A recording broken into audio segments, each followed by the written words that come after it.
back with you. This is Henrik, and you are listening to Red Ice Radio. Okay, so today we have something different for you. We are going to talk about the esoteric system of money creation and double bookkeeping, also known as the Venetian method.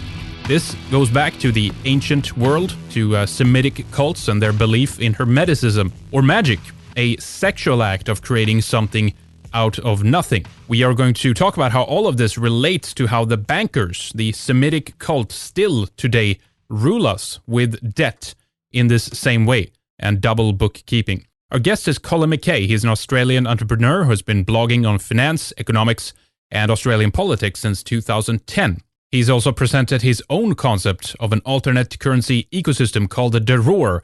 We'll talk more about this later in the show in the second hour. But before we begin, I wanted to make sure that you know that we are doing our live TV show this Saturday, April 30th, starting at 10 p.m. Central European time. This is 4 p.m. Eastern or 1 p.m. Pacific US time. And this for our Australian audience becomes May 1st at 6 a.m. in the morning. Sorry about that, ladies and gentlemen. But I do hope you can join us anyway. We are going to have guests, friends, callers, and talk about the launch of our new live TV show and also do a fundraiser. And we're going to explain more about this during the show as we have big goals and what our long-term plans are for the TV channel. Oh, and also the main reason why we're doing this is that Red Ice Radio is turning 10 years old. We have been doing this for a decade now, so we're going to have a 10-year anniversary, a birthday party for the radio program. We also have exclusive Red Ice t-shirts available, organic ones made by Lana Slama. We have a bunch of fun stuff going on, so definitely don't miss it. And in the middle of all of this, we're also going to launch our new website. It will be completed pretty much any day now. There will be more information about the live show there. Info is already available on the members website, redicemembers.com/live. Go there if you're a member. But more information will be available on the website here any day now. You can also check our YouTube channel, youtube.com/Red Ice Radio, where the live event has been created. More information right there for you. Okay, let's get going. Let's get started on today's show. Hi, Colin. Thanks for coming on the show with us. Good to have you here. Hope you're doing well today. Yes, I am indeed. Thanks very much for inviting me. You bet. So I'm going to kind of learn along quite a bit here today together with our audience. I briefly have looked at some of the work that you've done. And of course, we do have a proud tradition of looking at currencies, the economic problems, really, the system with the parasites of the banking class, with their central banks, and also actually the tie in with the occult or the hidden aspects of money creation and those related issues. And probably there's a lot more that you've weaved into the work, of course, that you've been doing. But I'm looking forward to hearing more about all of that. But first, Colin, tell us just a little bit about yourself and your interest in the topics that we'll be discussing today. Okay, sure. Well, I guess there's not a lot that's of interest on a personal level. I'm just a country lad from regional area in New South Wales in Australia, I guess beginning around the early 2000s, I began to take an interest in monetary systems and the history of monetary systems, I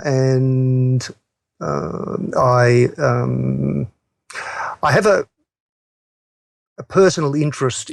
An affinity with sort of searching for the truth of things and sort of concerns for injustices and so forth, and I was prompted by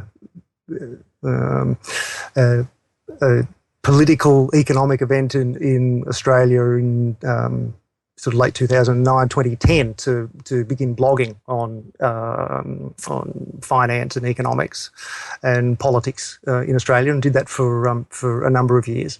And so, yeah, I guess that's my background. There's probably not a great deal more to say than that, really. Sure, no problem, no problem, Colin. Yeah. So obviously you wrote an essay called "The Money Shot: Even Banking is All About Sex." It's on your website, solmstis.com, and I know that you're writing a book on the subject, not only this subject, of course, but economy overall and the banking system and everything else. But give us a rundown, if you can, an overview from your perspective and some of the ideas that you're trying to convey before we kind of go into detail here.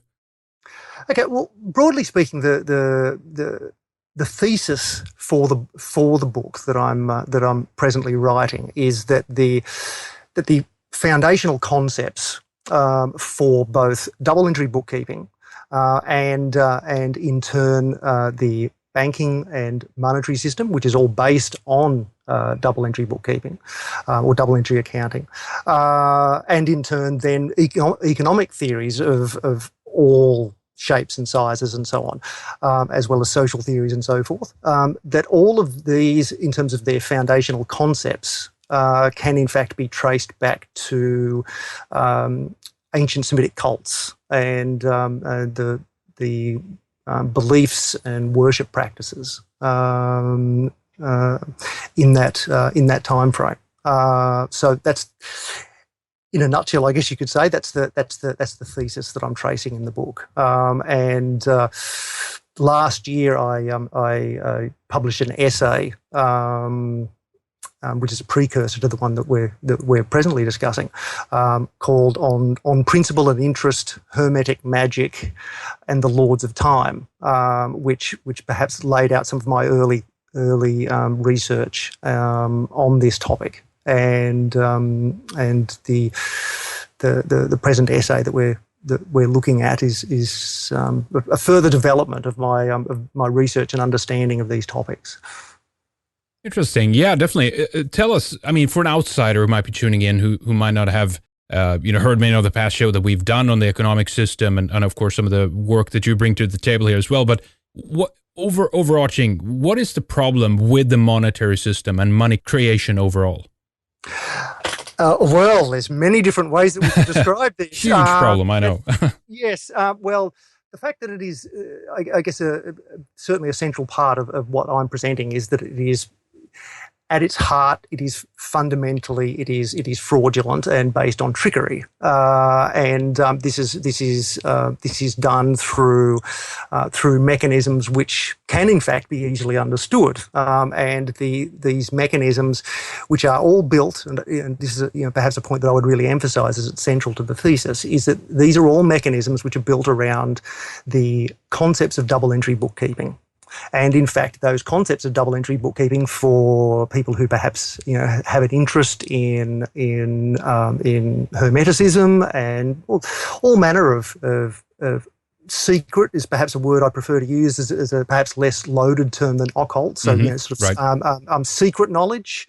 Well, that's what it means, right? I mean, occult really means hidden, right? The moon, or sorry, the moon can be occulted by the sun if it goes behind it from our view, right? That's all it means.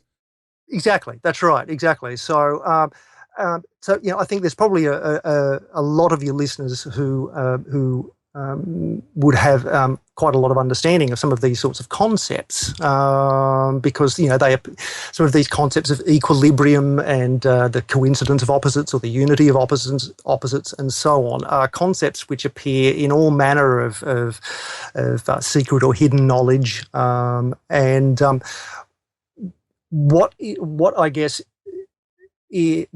I'm presenting is that it is a combination of that knowledge, particularly built around the concept of the coincidence of opposites or the unity of opposites,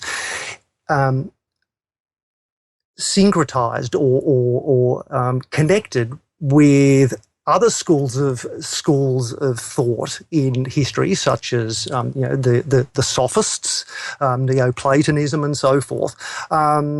Have been sort of combined together to create a system simply of trickery. It's discussed within mainstream language. If you follow sort of economics and finance and so forth, that it's quite common even with mainstream commentators to refer to the alchemy of banking and finance or the magic of money or what have you at various times. Not often. The truth of it is that there is, in a sense, a magic about the way the system operates, but that magic is in fact trickery with the power of words, and that essentially is a central part of the thesis that I'm putting forward. I've been interested in the question of creating something out of nothing, very, very concept of magic, that this is really what at least our modern money really has managed to achieve to a certain extent. But yet, can you tell us more about that?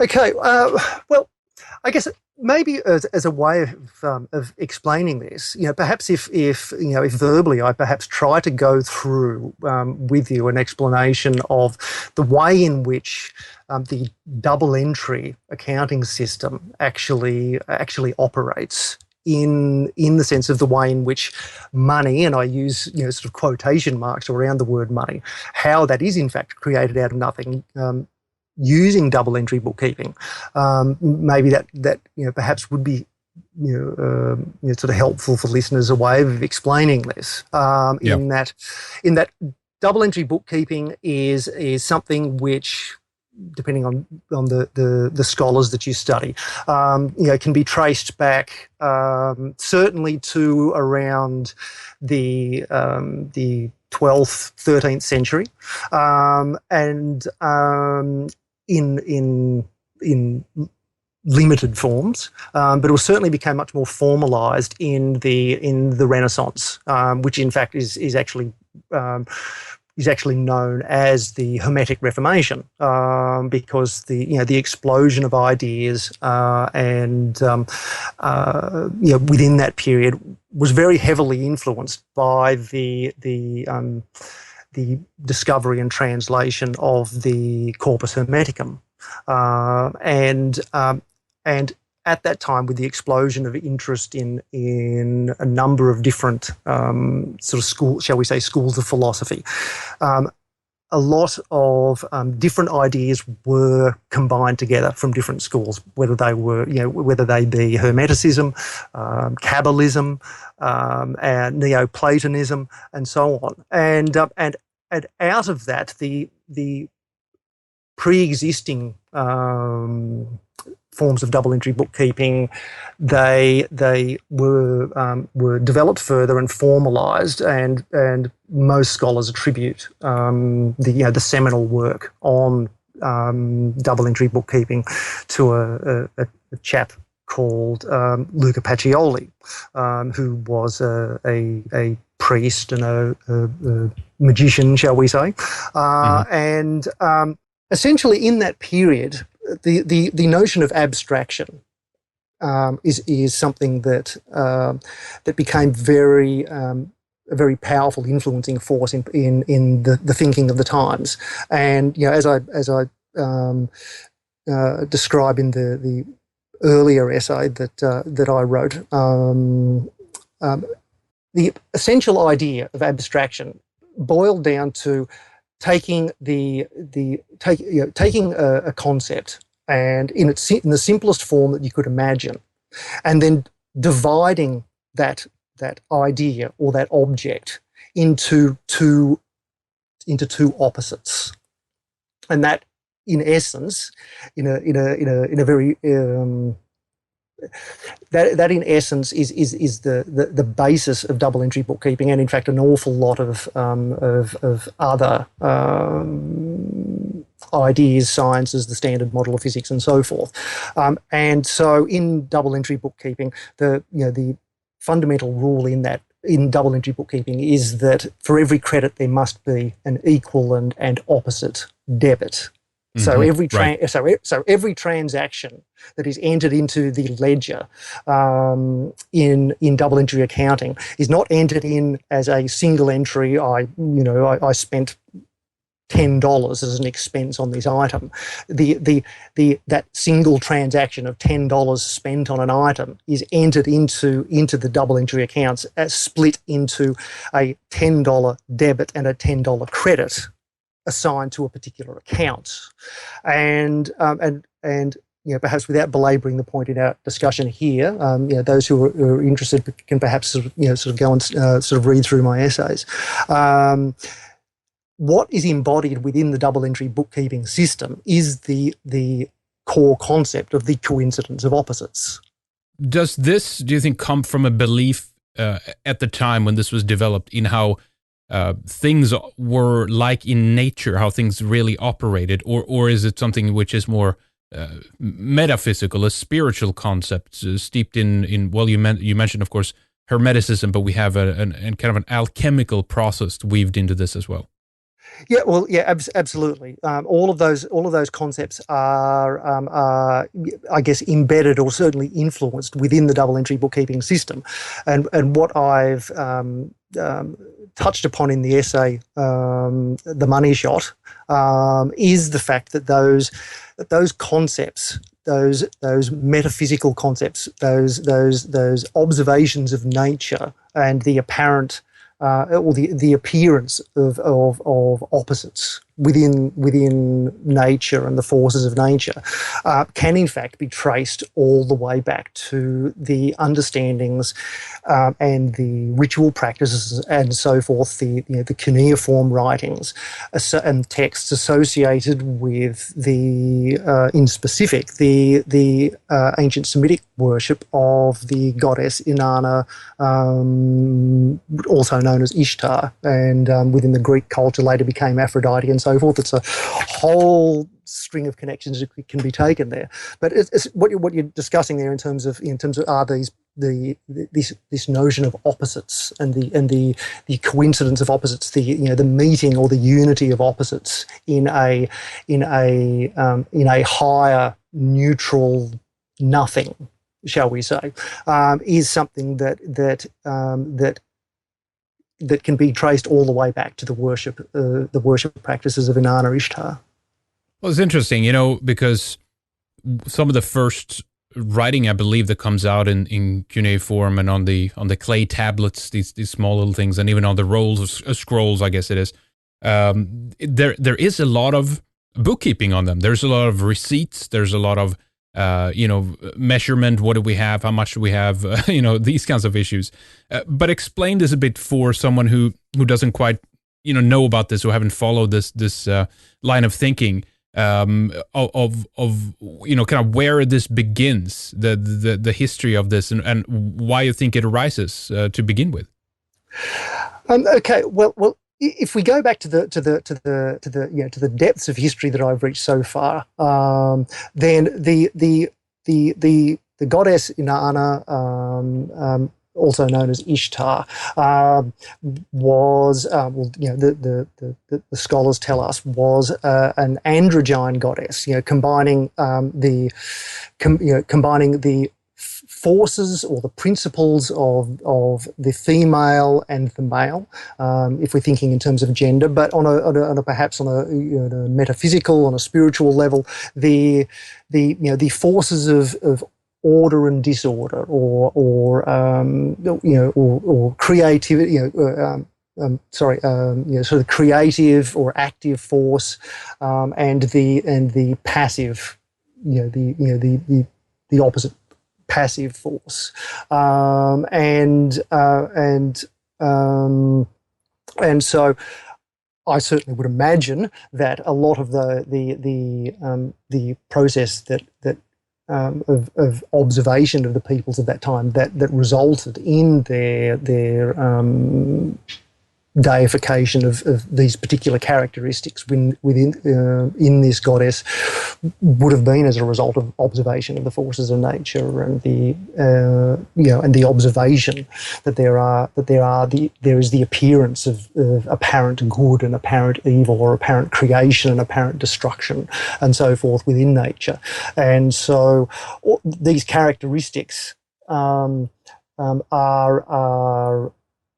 embodied within the goddess and within the worship practices, the writings and the texts associated with her activities, and so on. And what I am identifying within that is that that those fundamental underlying concepts, in specific the concept of the coincidence of opposites and the higher, although those apparent opposites emanating from a nothing or neutral, shall we say, zone or a liminal zone, is something that certainly is very clearly identified in that period. And those same those same fundamental concepts also appear in all kinds of belief systems traceable right through history and across all manner of different cultures.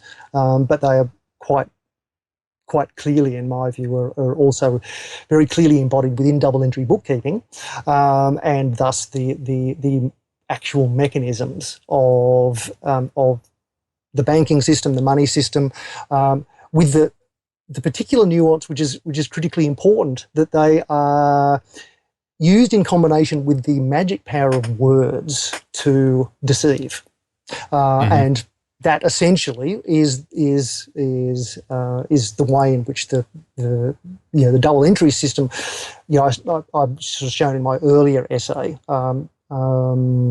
is something that was formalised in the Renaissance, and there's abundant evidence for this, that it was a tool that was formalised specifically for the purposes of concealing or hiding what was at the time the illegal practice of lending money for gain.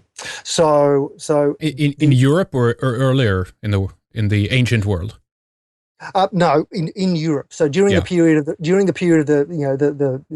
Renaissance, the double entry bookkeeping was something in a more limited form, pre-existing, dating back, if memory serves, as early as around the 11 or 1200s.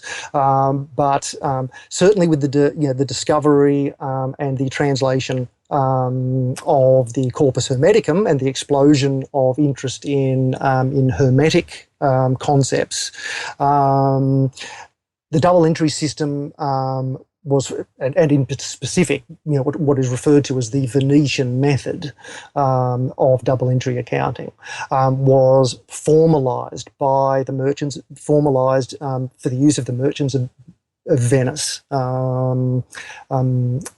for the specific purpose of concealing the practice of lending money for gain, or usury, which with the church being the dominant power at that time,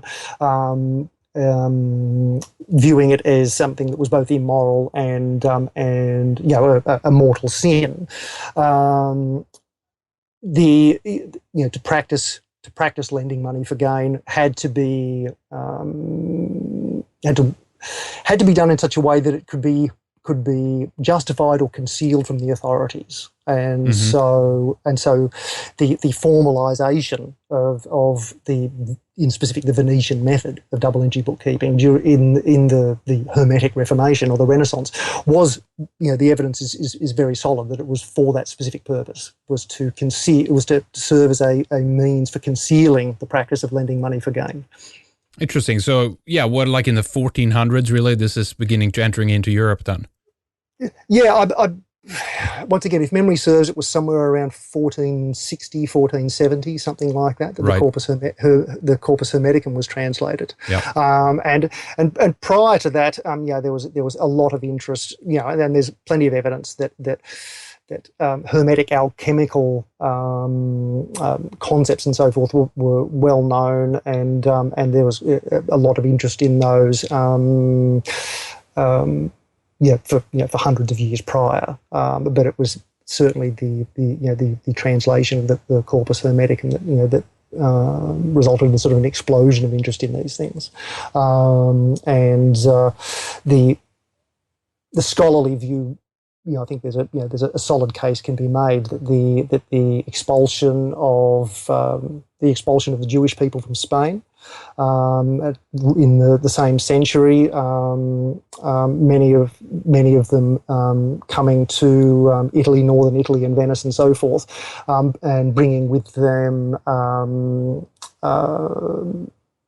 Kabbalist ideas and understandings. All of these things in that sort of explosion of interest in ideas meant that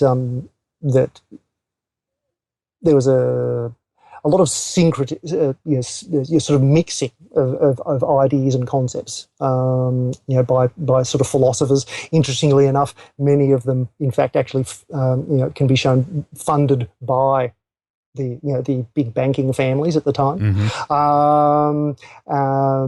such as the Medici family. It's interesting. For example, a lot of people aren't aware that the first weakening of the church's anti-usury laws, in fact, occurred in May of 1515 under Pope Leo X, who was in fact the first Medici family member to become a pope. So there's an interesting connection there. I'm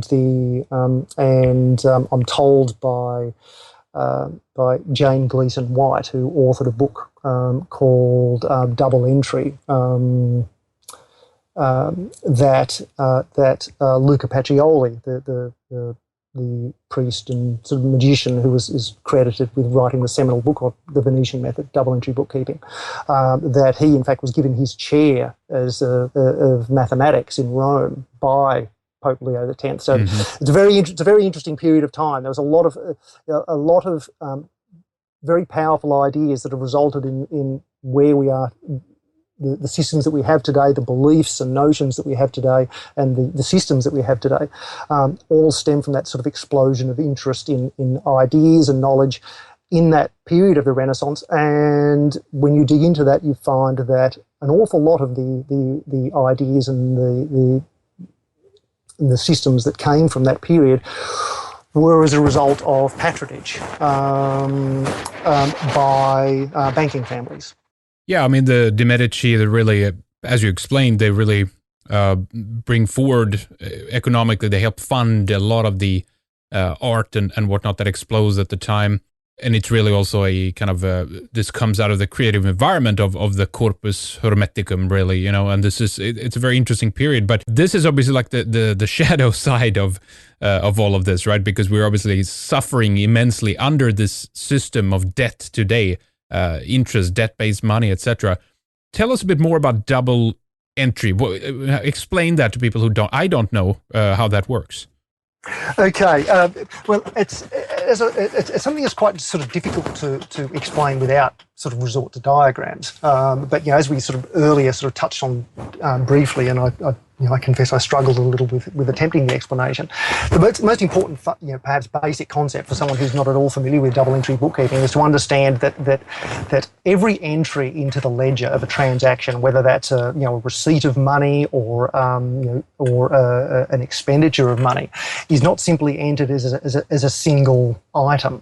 That transaction, whether it's an outgoing of money or an incoming of money, is entered into the accounts, split into two halves, if you will, a plus and a minus half, and it's within that obviously the fundamental concept of the coincidence of opposites or the unity of opposites lies, and it's also the heart of where the deception is able to occur. I'm just racking my brain at the moment to think how I might be able to verbally describe that. Should we refer a bit to the images we're going to have up on the website, maybe? Yeah, I think that's probably very helpful. I mean, in the understanding of the way the money creation process happens within double entry bookkeeping, perhaps the most important initial concept isn't necessarily related to double entry itself, but in the understanding that money is created on the back of the signing of a loan contract. So an agreement between two people to have an exchange. So on the simplest level, most of us would think, okay, well, that's a simple agreement. We're signing a contract, and the terms of that contract are that the banker is going to give me money, and I'm agreeing under that contract to pay them back some money.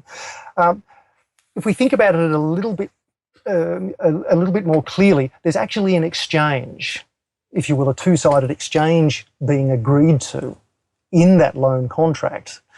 There is a promise being made on the part of the banker or the money lender that they are going to give you money. Mm-hmm. And the other half of that agreement is that you are promising in turn to pay back the banker the same amount of money, the principal amount of money, and naturally enough, where we come to the the critical issue of additional monies, the payment of interest or what was always originally known as usury.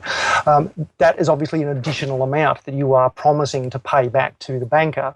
Now, if listeners have a look at the diagrams that are part of my essays, and some of those diagrams are displayed on your site, it will help to understand the two-sided nature of the process, which is perfectly or very precisely represented by the double triangle of Solomon, or the hexagram, which is I'm sure is a symbol that listeners will be very familiar with. I believe so.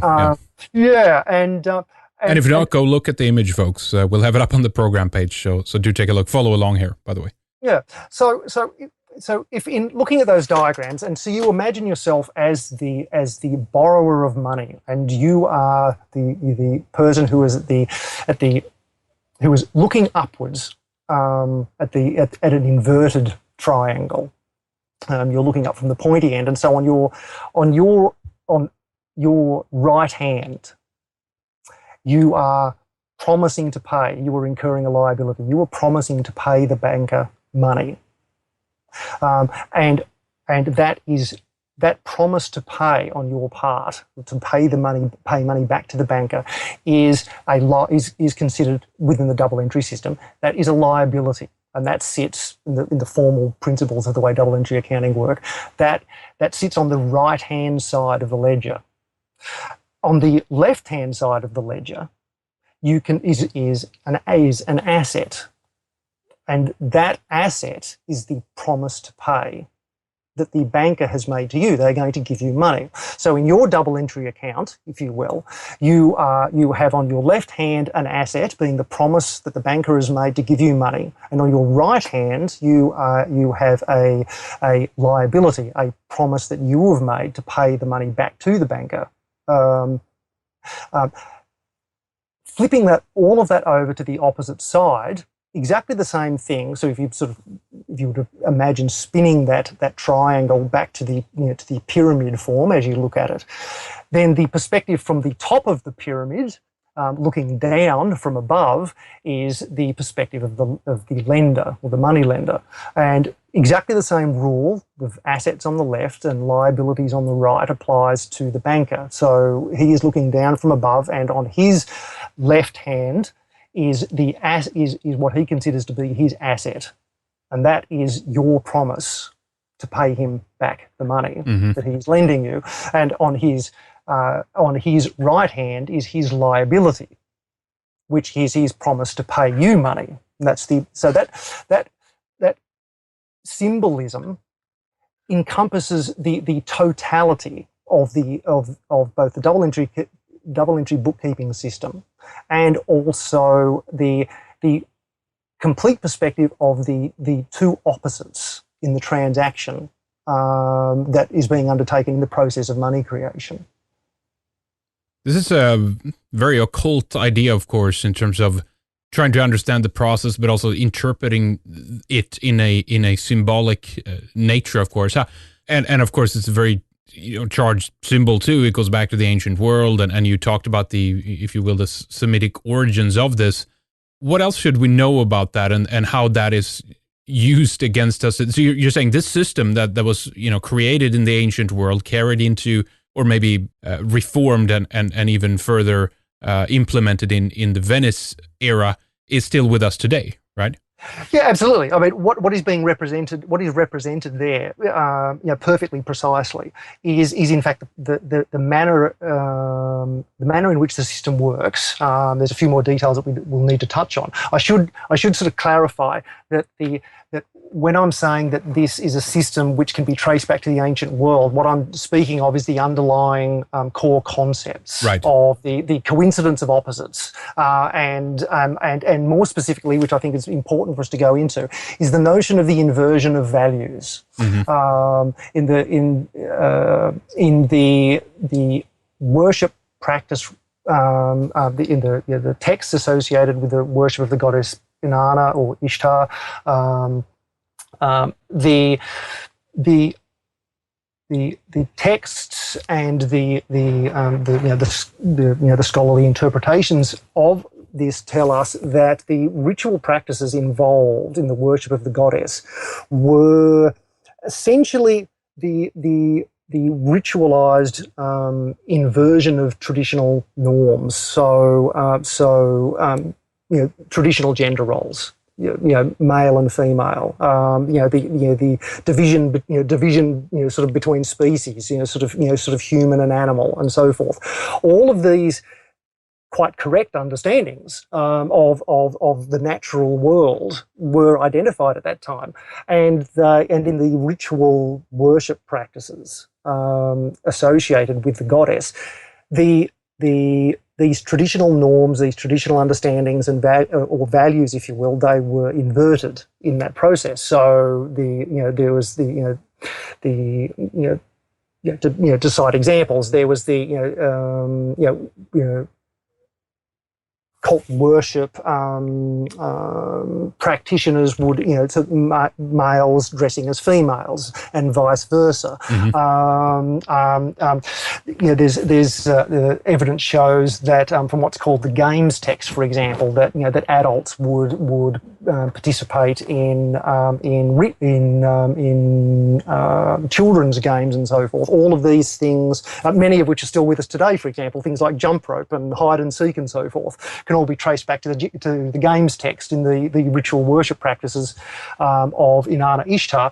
And the important thing to identify in that is that those worship practices were very carnivalesque and very much associated with the idea of inverting normal or traditional or natural values.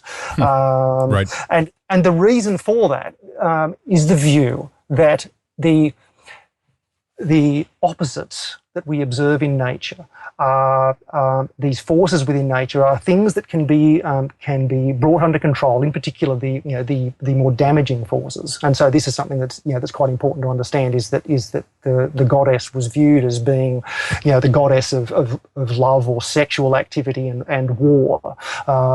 That she embodied within herself these chaotic forces of disorder, and so. The scholarly literature sort of suggests to us that perhaps the reason for these ritual worship practices, the inversion of values in the process of the worship of the goddess was in honor of the goddess, was viewed as a way of neutralizing those powers, those disorderly powers, those powers that bring destruction upon us and chaos and so forth. So this is something that I think is something that's quite important to understand. Is that while perhaps at that time the idea was to engage in certain activities of inverting values as a way of trying to control and limit, if you will, sort of limit or neutralize chaotic or disordering forces within society, and it's also suggested, perhaps that those also serve those carnivalesque activities and ritual worship practices also serve the purpose of reminding people, in fact, of the existence of the norms of what is traditional and what is orderly, by the very act of having these festivals, deliberately inverting all of those values. What we can learn from that is that there are these systems that whose underlying concepts can be traced there are now used deliberately for the purpose of, in fact, encouraging disorder, for changing or altering society's views of what is normal, traditional, natural behaviour in all kinds of different ways. And we could I'm sure we could probably spend hours discussing those things alone. Oh yeah. So this is I guess is the central part of the thesis, and where we look at the issue of double entry bookkeeping and these underlying concepts within the Renaissance period and the combination of different, if you will, wisdom schools. How much is wisdom and how much is manipulation and trickery, I think is something that is we should be sort of quite cautious about. But the outtake from that is that during that period that that the explosion of knowledge of these different things, these different ideas and philosophies and concepts resulted in powerful people being able to, and we're specifically talking about moneylenders, being able to come up with ways in which to conceal the practice of manipulation of other people, and in specific, for the purposes of gaining, sort of financial power and control, through, in specific, the hiding of the practice of usury, or sort of lending money for gain, is what happened at the time. But that is since extended now to a system which really sort of completely controls. Very interesting. So, on top of all of this, of course, and we'll talk more about how this, how this works and how where we are today in relation to all this. But this really is a sexual act, and I mean, I've heard that, of course, the triangle or the seal of Solomon that you mentioned can be kind of broken down in that way, that it has to do with the upward or the erect phallus and the downward triangle or the vagina, or we get it in other traditions too, like the chalice and the blade, or the yoni and the lingam, I believe, in Hindu tradition. So that it's an ancient kind of idea and symbol, but the main core of this is that it's a sexual act, and it's that which is actually creating something new, right? That's why it's associated with sexuality. Precisely, yeah. There's a crossover there to the symbolism used, obviously, within Freemasonry, for example, where they rather than perhaps using the although they do use the hexagram as well, but with using the compass and the square to symbolise, once again, to symbolise the same thing. That's correct. Yeah. All of the uses of this symbolism is unquestionably is of a sexual nature, and ultimately relates to, if you will, this concept that can be traced back thousands of years. If you will, battle of the sexes, and the desire to have one principle, or one principle, whether it's the female principle or the male principle, within different sort of cultures or systems or what have you, be viewed as the dominant one, and it's quite critical to the understanding, in fact, of the double entry system and what's being symbolised there, which I sort of go into, and in fact is actually part of the choice of the title, The Money Shot, which is from my perspective, is a cryptic reference to the fact that the heart of the trickery within the double entry bookkeeping based money, and use the term money in quotation marks, money creation system, is that money, in fact, is not actually, or the liability that the banker has promised to discharge by giving you money is not, in fact, discharged. Mm-hmm. The key to understanding is that there is mutual obligations involved in that sacred marriage, or that act of an agreement to make an exchange. The lender lending money, and the borrower paying the money back, and the way that's being symbolised, or the way that's symbolised or represented in the double triangle of Solomon, obviously, is that is the male phallic symbol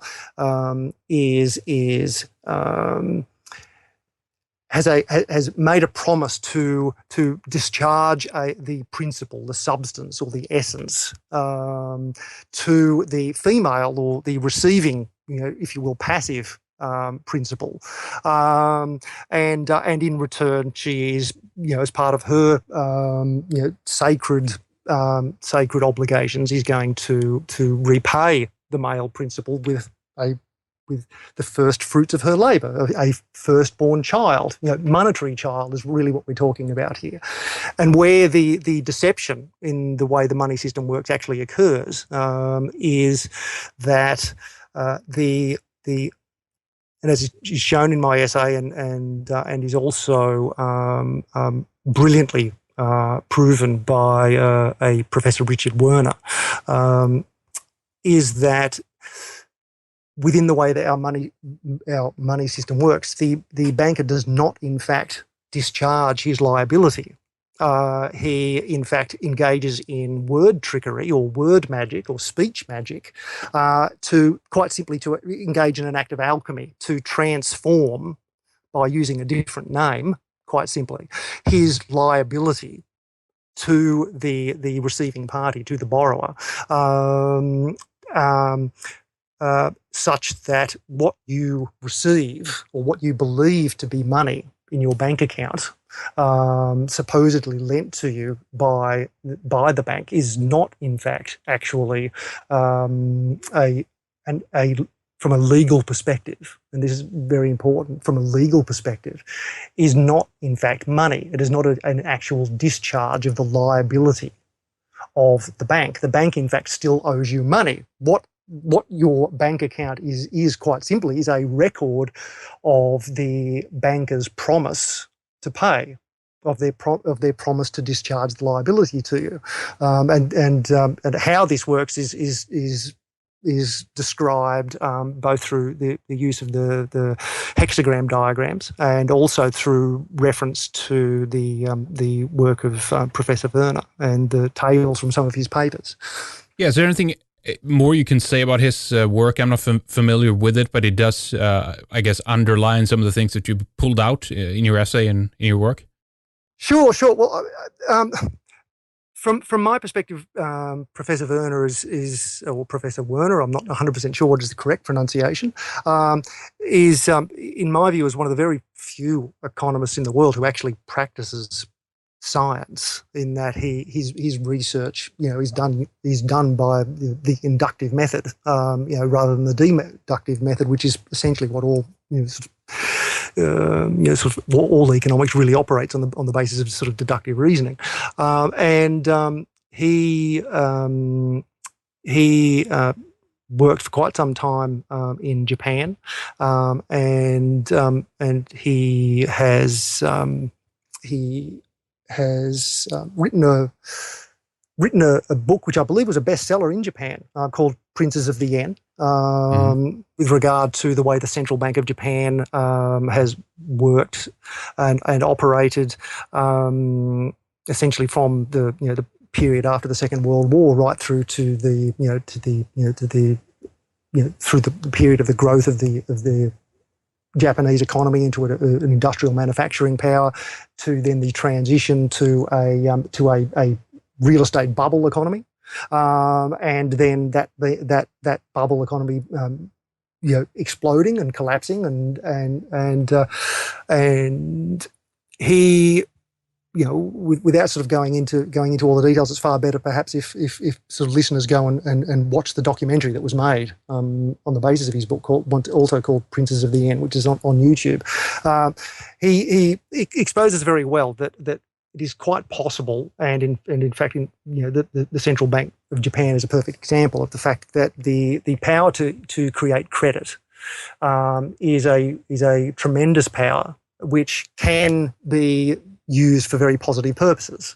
If the creation of credit is done for directing to genuinely productive industry, that it doesn't result in, as is sort of the popular mythology, that if you create money from nothing, then automatically there will be inflation and rising prices, and it's a terrible thing. So central banks should never print money or create money from nothing, and so forth. All these things are false. The power to create money or credit from nothing is in fact a wonderful power if used correctly. And so his research, his work, his book and his documentary and the subsequent papers he's been publishing for decades are simply fantastic, and I can't recommend them highly enough. Now you had, of course, a speech by Dr. Werner speaking in Moscow on the central bank issue. That we can link to, but what you're referencing to is another a film altogether about his work, right?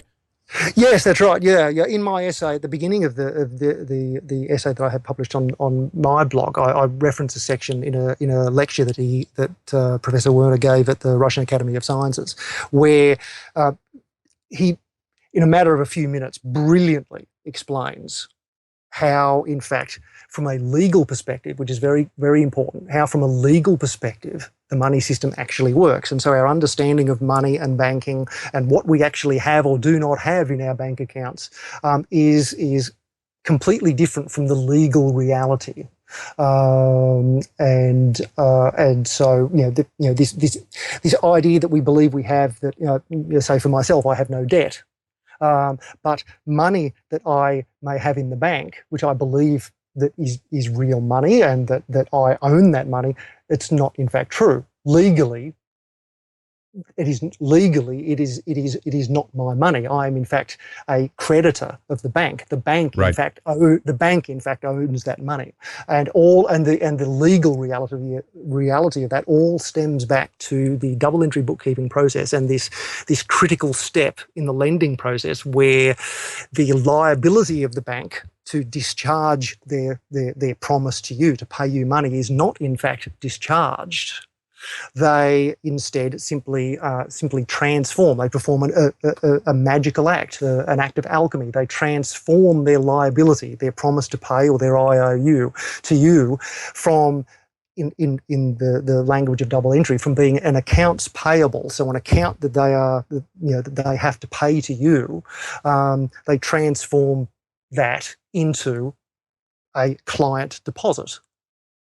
And so from your perspective, you look at your bank account, after you've, signed a loan contract with the bank, and you believe that the bank has now put money in your bank account, and you believe that's money, and you use that, and you engage in the economy, and you buy things and so forth. Mm-hmm. But in fact, from a legal perspective, from a practical perspective, you are able to operate within the economy on the basis of the belief that what you have is money. But in fact, it's not in fact money, and it's not, and you don't in fact own it. It is an act of magic. It's amazing that this really hasn't gotten out there more. I mean, the alternative media has covered this for many years now. There's excellent documentaries. There are many people talking about it, but on a larger scale, it's not really focused on, right? Despite, because I asked this question years ago, and at that point we did far maybe more shows on the economy and the banking system than we have done the last year or so. But, I guess it just comes down to the fact that the controllers and ultimately in the extension, the bankers themselves doesn't want this to get out there. But this is obviously one guy that actually is speaking about it then, which is good. Yeah, absolutely. One of the papers that I've recommended that you post on your site for listeners to go and have a look at is by Professor Werner. I believe it's the paper titled "A Lost Century in Economics." And I just mentioned for the purposes of listeners, please, when it comes to Professor Werner's work and his actual papers, don't feel phased that it'll be going to be full of complicated terms and language and something that's unapproachable for someone who's not familiar with this.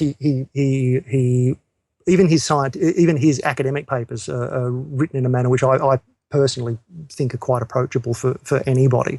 And so when it comes to that particular paper, A Lost Century in Economics, what he covers amongst other things within that particular paper is the fact that the academic institutions, the leading lights of economic academia, certainly the central banks, and so forth.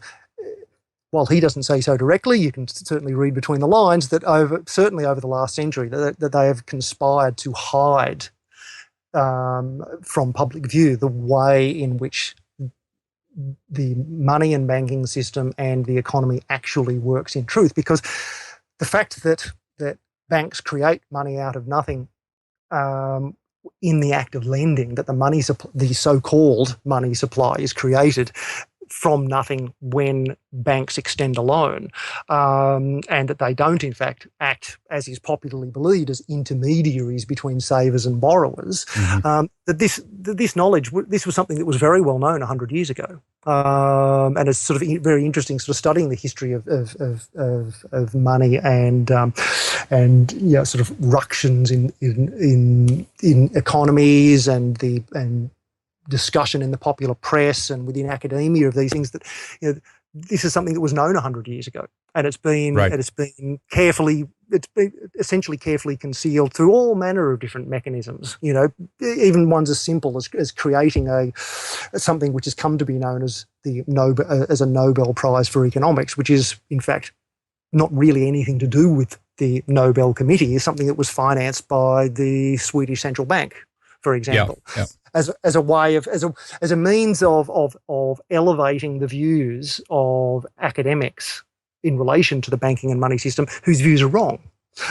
And I believe, by the way, that the Swedish central bank, Sveriges Riksbank, is actually the oldest central bank in the world, if I'm not mistaken.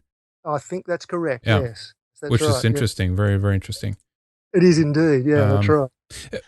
One thing, and we're going to take a break a little bit here, but one other thing that occurs to me, of course, is that if we just go back for a moment again and talk about the fact that the Catholic Church at the time seemed to have an ability to protect itself from usury. This was looked down upon. They were kind of inoculated against these practices. No, not quite. Well, it's a little more complex than that. Right. It always is, isn't it? It is indeed. Well, I mean, certainly, there are those who would argue that that the Catholic Church is something that's always been on a very strong moral pedestal when it comes to the practice of money lending for gain, and has always been very consistent and so on and so forth. And it's, well, from my perspective and my research, it's utter rot. That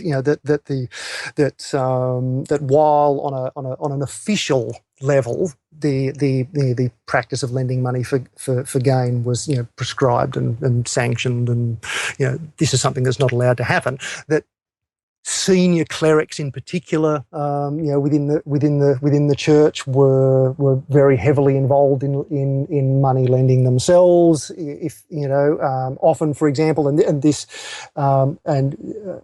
often, for example, they were using the proceeds from the operation of their parishes, or I'm not an expert on this, the correct terminology for their local fiefdoms or what have you, but sort of various cardinals and so forth, and in fact, was sort of the evidence I think suggests that sort of rife within the Catholic Church was the problem of clerics of all manner of different levels, but particularly perhaps more senior ones, being involved surreptitiously in money lending, even if rather than doing so directly themselves or through people who were able to be connected with them, by putting the money that they had available to them to the Jewish money lenders. Right. So this is kind of what you explained earlier, right? That the fact that the Medicis really brought this into the church at the time. They started kind of that tradition, while at the same time, officially, outwardly, they were against this, and you couldn't do these things, right?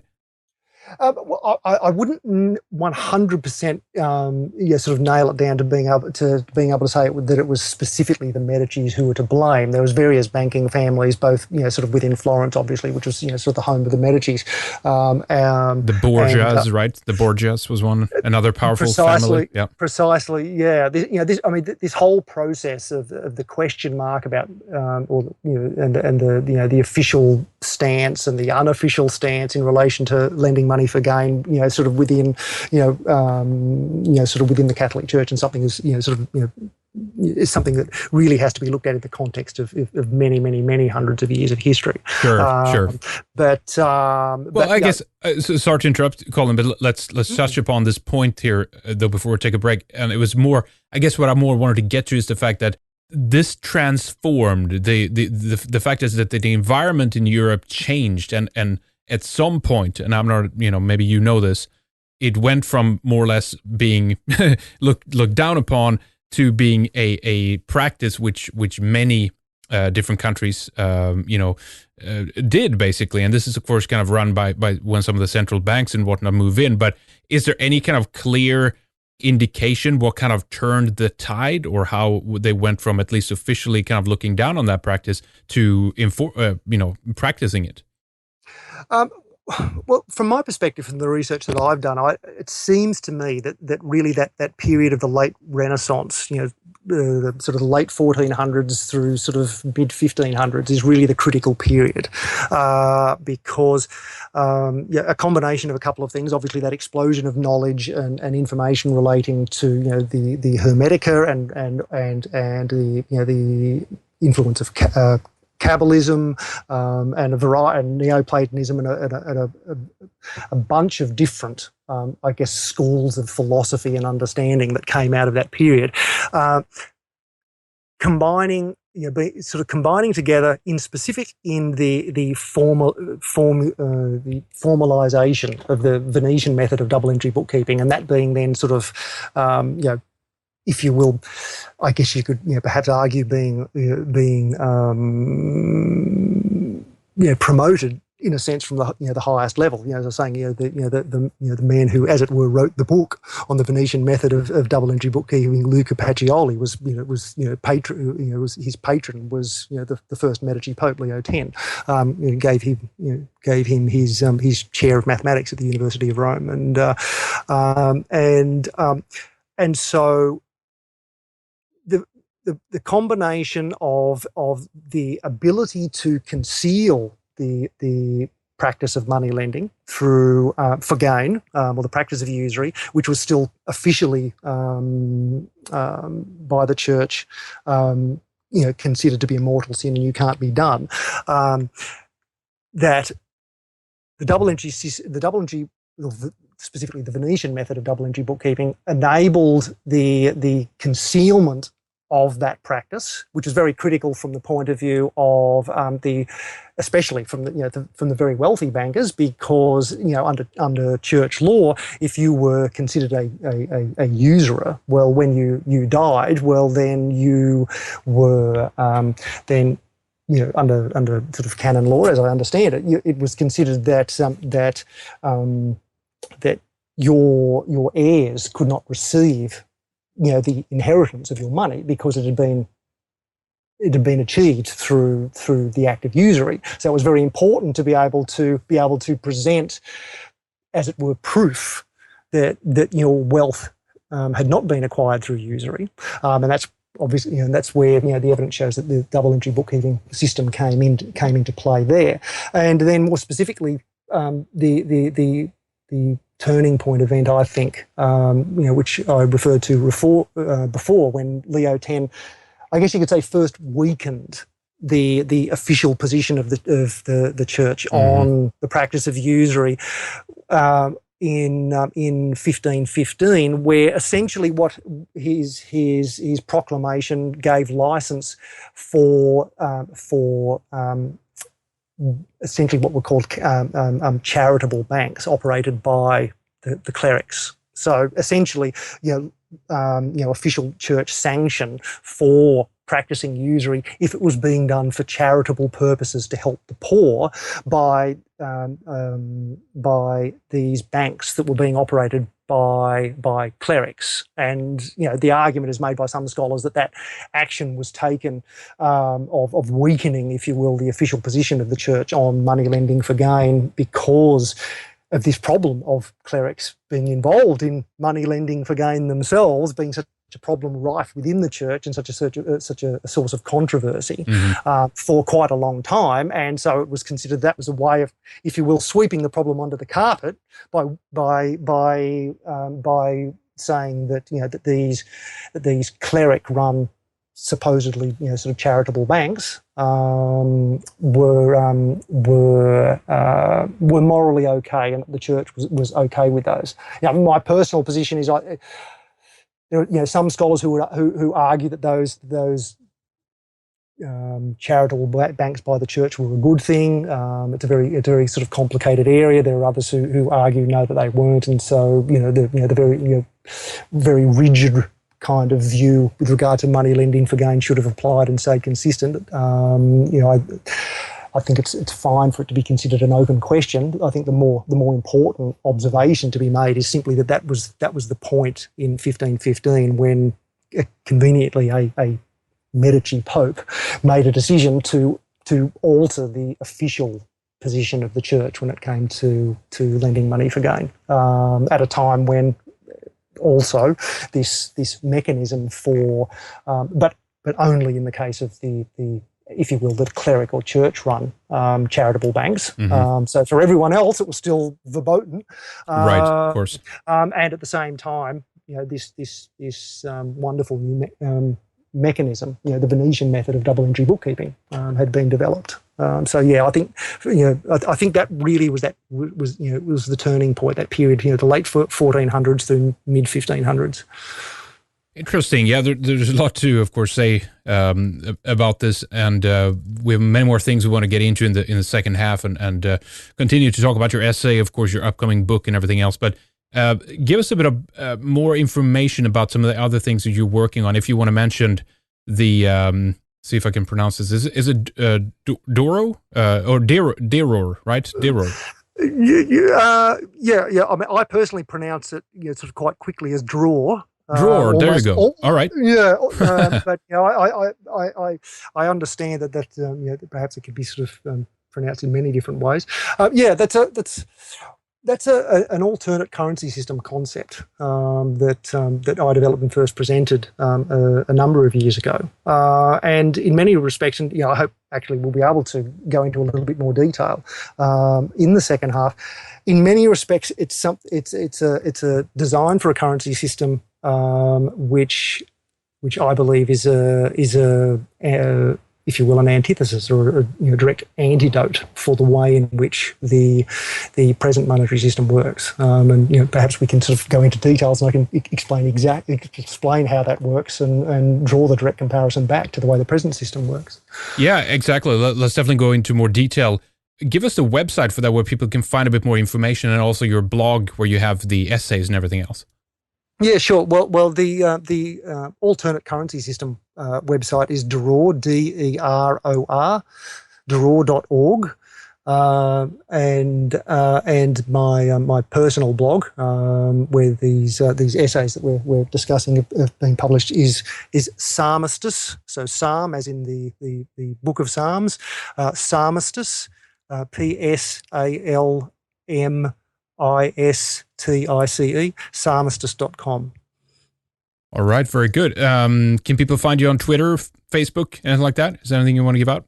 Yeah, sure. On Twitter, I probably spend far too much time on Twitter than I should. Some do. Yeah, indeed. Particularly of late, as sort of putting out these essays and so forth. My Twitter account is Draw Currency. So at Draw Currency. Yeah, very good. Yeah, I saw some people have like 70,000 tweets. I just like, what do you do during the day? Is that all you do? Do you get paid to tweet? It's amazing amounts. But anyway, that's it is a place to spend some time or waste some time. That's for sure. All right. Well, Colin, we'll take a short break here, and then we'll pick up in the second hour. I want to hear more about the history of this. I want to hear more about, of course, how this applies today and how we truly kind of suffer under the system before we move on and talk about some of the solutions then, of course, that you have in terms of the drawer. So let's get into that. But we'll take a short break. We'll be right back.